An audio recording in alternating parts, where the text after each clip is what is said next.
That's it. First man on the planet to reach 200. And it's the Superman from India, Sachin Tendulkar. 200 from 147. One day cricket में दोहरा शतक यह एक ऐसा ख्वाब है जिसे दुनिया का हर बल्लेबाज हकीकत में बदलना चाहता है। बात तो सही है। दुनिया का हर बल्लेबाज चाहता है कि वह अपने जीवन में क्रिकेट की इस धरती पर कम से कम सिर्फ एक बार दोहरे शतक के इस ख्वाब को जरूर पूरा करे। पीढ़ियों तक क्रिकेट की धरती पर दुनिया के दिग्गजों ने इस 200 रनों की दीप्तिमान संख्या पर अपनी अपनी नजरें गड़ाए रखी, अथक प्रयास किए, पसीना बहाया, परंतु दोहरे शतक का यह स्वर्णिम ख्वाब उनके लिए बस एक ख्वाब ही रहा। सही पकड़े हैं। दुनिया के हजारों बल्लेबाज इस मंजिल के पीछे भागते रहे, किंतु पहुंच सके सिर्फ कुछ गिने चुने नाम। लेकिन फिर इसी क्रिकेट की धरती पर एक ऐसा शख्स आया जिसने दोहरे शतक के इस ख्वाब को एक बार नहीं, 2 बार नहीं, बल्कि 3 बार मुकम्मल किया और दुनिया को बताया कि अगर संकल्प दृढ़ हो तो इतिहास को अपनी उंगलियों पर नचाया जा सकता है। यह बल्लेबाज कोई और नहीं बल्कि अपने विरोधियों का सीना चीर देने वाला, पुल शॉट का शहंशाह और छक्कों का सौदागर, the man, the myth, the magician, hitman Rohit Sharma है। लेकिन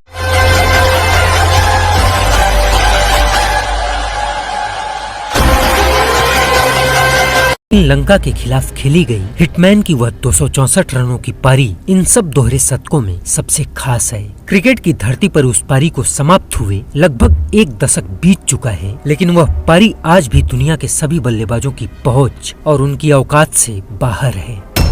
इस वक्त की बड़ी खबर आपको बता दें, रोहित शर्मा ने डबल शतक जड़ा है। दोहरा शतक रोहित शर्मा का दोहरा शतक लगाया, 209 रन धमाका दोहरा शतक रोहित शर्मा के बल्ले से निकला। कुछ दिनों पूर्व क्रिकेट की धरती पर अपने विध्वंसक स्वरूप को धारण कर चुका यह योद्धा दुनिया के सभी गेंदबाजों के लिए महाकाल बन चुका था। लेकिन साल 2014 अगस्त का महीना जब इंग्लैंड की धरती पर भारतीय टीम एक ओडीआई सीरीज खेल रही थी, 27 अगस्त की तारीख थी और इस ओडीआई सीरीज का दूसरा मैच था और इसी मैच के दौरान हिटमैन के साथ एक दर्दनाक हादसा हुआ।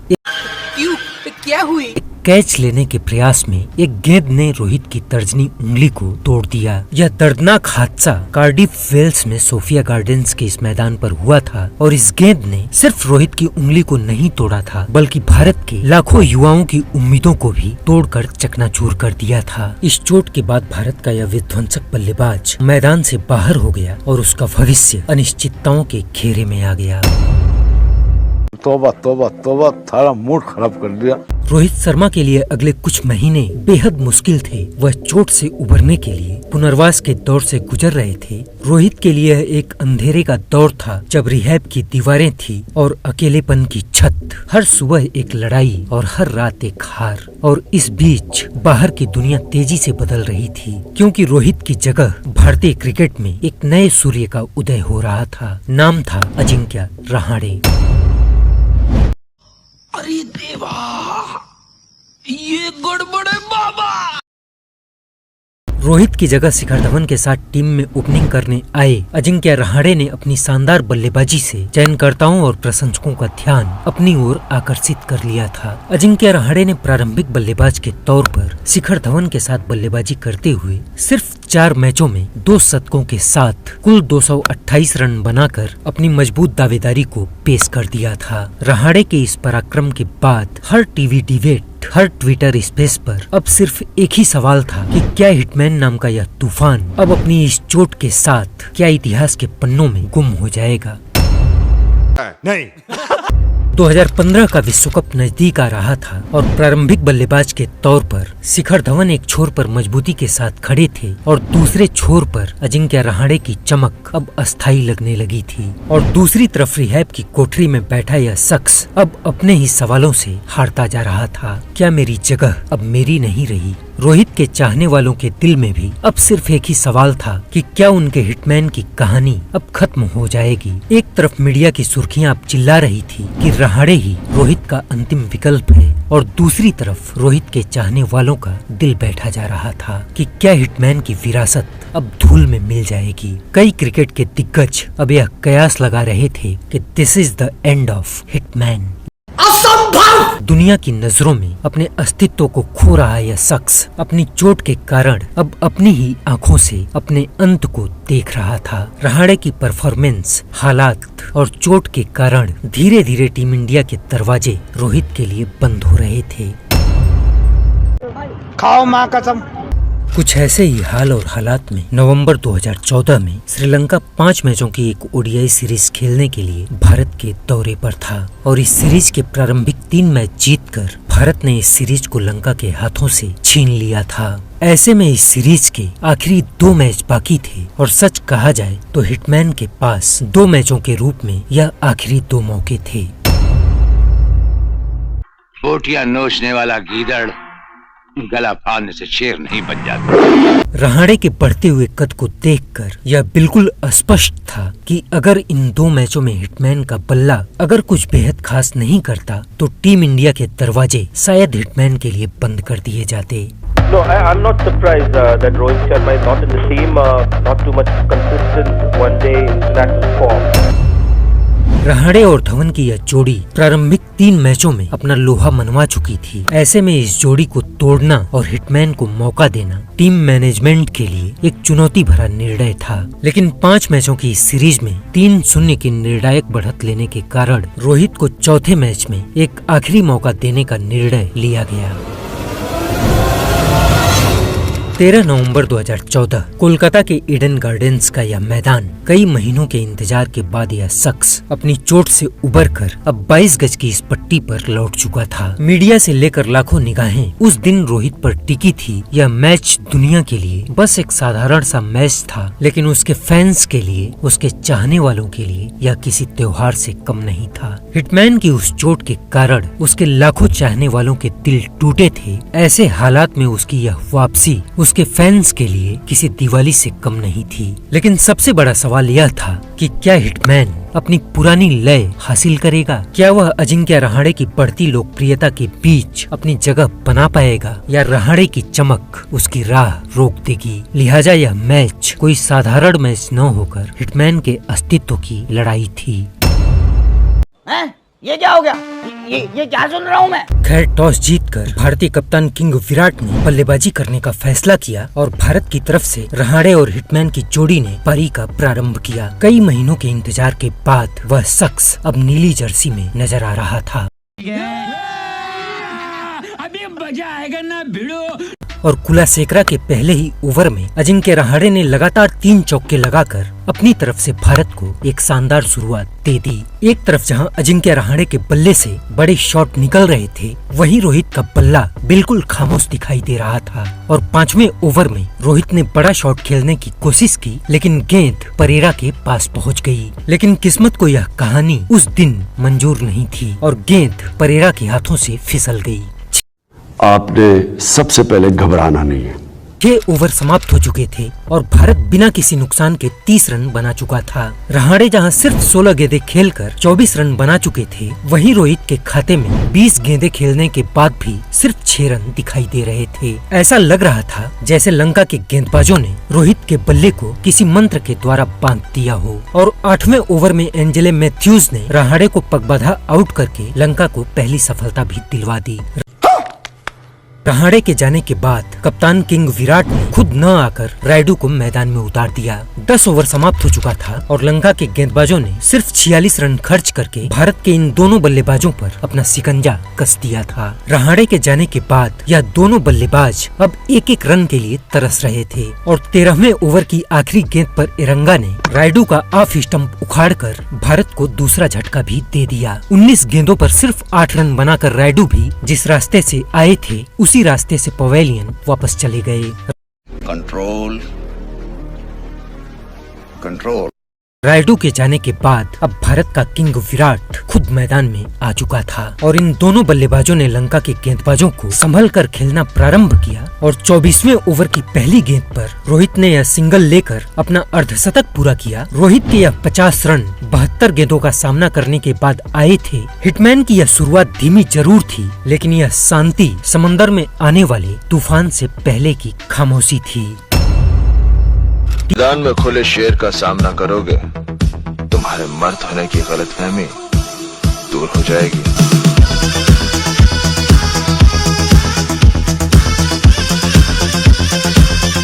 टीम इंडिया के खाते में कुल 122 रन थे और अगले 25 ओवरों का खेल अभी बाकी था और यहीं से प्रारंभ होता है क्रिकेट के रणभूमि में हिटमैन का वह विराट विनाशक अवतार, जहां सिर्फ रिकॉर्ड नहीं टूटता बल्कि इतिहास कांपता है, आंकड़े चीखते हैं और स्टेडियम में हाहाकार मचता है। जिन बच्चों के अभी दूध के दांत भी न टूटे हों, उन्हें इस तरह उछलकर मर्दों की तरह बात नहीं करनी चाहिए। जहाँ हिटमैन का बल्ला बल्ला नहीं बल्कि ब्रह्मास्त्र बन जाता है, जहाँ गेंदबाज महज खिलाड़ी नहीं बल्कि बलि के पात्र बन जाते हैं, जहाँ रोहित नहीं बल्कि वह प्रचंड प्रवाह बन जाता है जो लंका की उम्मीदों, उनके अरमानों और उनके आत्मविश्वास को अपने वेग में बहा ले जाता है।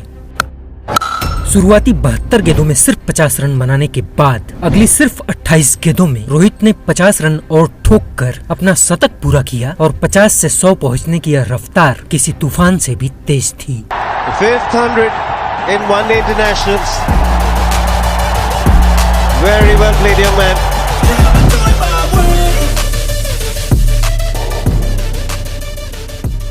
शाबाश।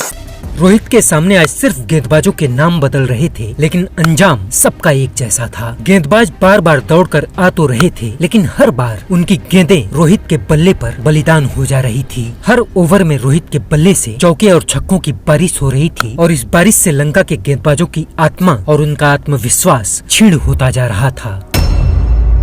क्या बात है सर, क्या बात है सर, क्या बात, ये बात है, अरे सर क्या बात। शतक पूरा करने के बाद रोहित की अगली 50 महज 25 गेंदों में आ चुकी थी। रोहित का यह तूफान, रोहित का यह आतंक इतना भयानक था कि लंका के गेंदबाजों को समझ में नहीं आ रहा था कि बॉल फेंकें तो फेंकें कहां। 40 ओवर समाप्त हो चुका था और भारत सिर्फ 3 विकेट के नुकसान पर 275 रन बना चुका था और हिटमैन 129 गेंदों पर 154 रन बनाकर मैदान में किसी क्रांतिकारी की तरह विचरण कर रहा था। हिटमैन ने जहां प्रारंभिक 72 गेंदों में सिर्फ 50 रन इकट्ठा किए थे, वहीं अगली 57 गेंदों पर 104 रन ठोक दिए थे। 60 गेंदों का खेल अभी भी बाकी था। गेंदबाज फील्ड बदल रहे थे, कप्तान अपनी रणनीति बदल रहा था, लेकिन हिटमैन का प्रहार रुकने का नाम नहीं ले रहा था। युद्ध भूमि में खड़े लंका के खिलाड़ी किसी निर्बल योद्धा से प्रतीत हो रहे थे और हिटमैन रणचंडी के वरदान से अभिषिक्त किसी वीर जैसा दहाड़ रहा था। दर्शक, गेंद, हवा, मैदान सब कुछ उसके इशारों पर ऐसे नाच रहा था जैसे वह इस खेल का सृष्टिकर्ता हो।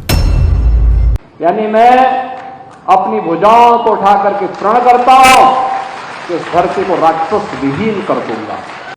46वें ओवर की तीसरी गेंद पर कुलासेकरा को यह बाउंड्री लगाकर रोहित ने अपने 200 रन पूरे किए और इस दोहरे शतक के साथ रोहित शर्मा दुनिया के पहले ऐसे खिलाड़ी बन चुके थे जिनके पास वनडे क्रिकेट में 2 दोहरे शतक थे। And it's a moment of history for Rohit Sharma, first batsman to score 2 double hundreds in ODI cricket. 27 गेंदों का खेल अभी भी बाकी था और इस दोहरे शतक के साथ रोहित का स्वरूप और भी विकराल हो चुका था। अब दिख रहा है ना मैं जैसा मैं दिखना चाहिए। मैं हरगिज झुकेगा नहीं साला। रोहित के चाहने वालों की आंखें खुशी के आंसुओं से भर उठी थी क्योंकि उनका हिटमैन अब क्रिकेट की धरती पर वापस लौट चुका था और कुछ इस कदर लौटा था जिसे दुनिया कभी भुला नहीं सकती थी। 47वें ओवर के लिए गेंद इरंगा के हाथों में थी और इस 47वें ओवर में भी रोहित ने 2 छक्के और 2 चौकों के साथ कुल 23 रन ठोक दिए। भारत में लंका का रावण भी आज तक दशहरा पर इतना ना जला होगा जितना उस दिन महज कुछ घंटों में ईडन गार्डन के इस मैदान पर लंका के गेंदबाज चल रहे थे। छिपकली के बच्चे कभी मगरमच्छ नहीं बन सकते, वो दीवार पर रेंगते रेंगते ही मर जाते हैं। एक अकेला इंसान पूरी लंका की टीम पर भारी पड़ चुका था। गेंदबाज अपनी रणनीति भूल चुके थे और दर्शक अपनी सीट। 48वें ओवर में भी हिटमैन ने कुलासेकरा को भी 3 चौके और 1 छक्कों के साथ कुल 20 रन कूट दिए। रोहित का यह रौद्र रूप देखकर मानो देवता भी आसमान से झांक कर कह रहे थे, कौन है यह मनुष्य जिसने क्रिकेट की धरती पर आतंक मचा रखा है। मौसम तो ऐसा लग रहा है दिल गार्डन गार्डन हो रहा है, बहुत मजा आ रहा है यहाँ पे। क्या लबे सीरी सा लग रहा है, दिल गार्डन गार्डन तो हो रहा है। 49वें ओवर में भी रोहित ने एक छक्का और एक चौका लगाकर कुल 14 रन इकट्ठा किए और 50वें ओवर की आखिरी गेंद पर जब रोहित आउट हुए तब तक भारत ने 400 का आंकड़ा पार कर लिया था। आखिरी 50 रन रोहित ने सिर्फ 15 गेंदों में पूरा किया था। हिटमैन के बल्ले से निकली यह एक ऐसी अग्निवर्षा थी जिसमें सवाल जले, आलोचनाएं भस्म हुई और बच गया सिर्फ 264 रनों का एक विशाल अंबार। रोहित ने अपनी इस ऐतिहासिक पारी में कुल 173 गेंदों का सामना किया, 33 चौके और 9 छक्के लगाए और कुल 264 रनों का एक ऐसा व्यक्तिगत स्कोर खड़ा किया जिसे ना तो कोई भूल सका और न ही 10 सालों के एक लंबे इंतजार के बाद भी कोई मिटा सका। चलो यार जल्दी छोड़ो बाप राजम, अभी मारता हूँ। अरे यार विराट कोहली तुम तो यार मुझे ही मार दिए यार, बार बार यही गलती करते।